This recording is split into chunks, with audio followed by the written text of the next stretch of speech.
그동안 고성장세를 기록했던 중국 이커머스 업체들의 실적이 급격하게 쪼그라든 수치를 나타냈는데요. 충격적인 실적이 발표되자 중국 업계는 당혹감을 감추지 못하고 있습니다. 중국 최대 전자상거래 업체 알리바바는 3분기 순이익이 큰 폭으로 감소한 것으로 나타났습니다.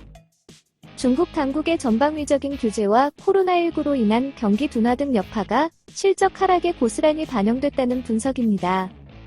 18일 사우스 차이나 모닝 포스트 등의 주요 외신들에 따르면 알리바바의 3분기 순이익은 34억 위안으로 전년도 265억 위안보다 크게 감소했으며 시장 예상치인 240억 위안을 크게 밑돌았습니다.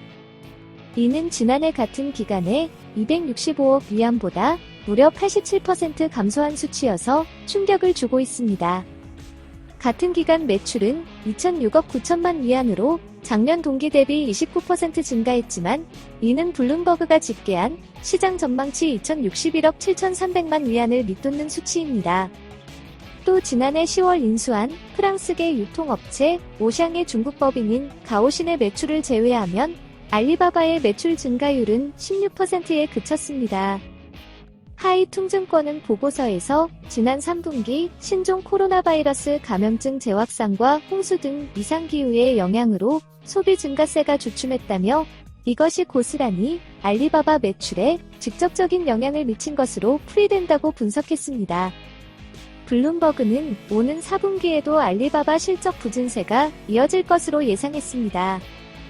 이는 세계 최대 쇼핑 축제인 광군제 기간 중 거래액 증가율이 8.45%로 2009년 행사를 시작한 이후 첫 한자릿수 증가율을 기록했기 때문입니다.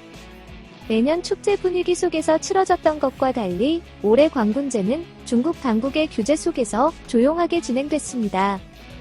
중국 규제 속에서 다른 빅테크의 처지도 어렵긴 마찬가지입니다.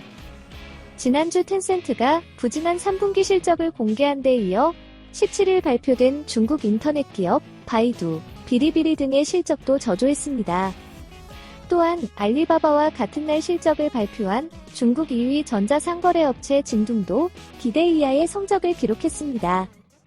3분기 징둥의 매출은 전년 동기 대비 25.5% 증가한 2,187억 위안으로 집계됐고 순이익은 26억 위안으로 지난해 같은 기간에 44억 위안보다 41.31% 급감했습니다. 지금까지 시청해주셔서 감사합니다. 구독하기, 좋아요 많이 눌러주시고요. 댓글도 많이 남겨주시면 감사하겠습니다.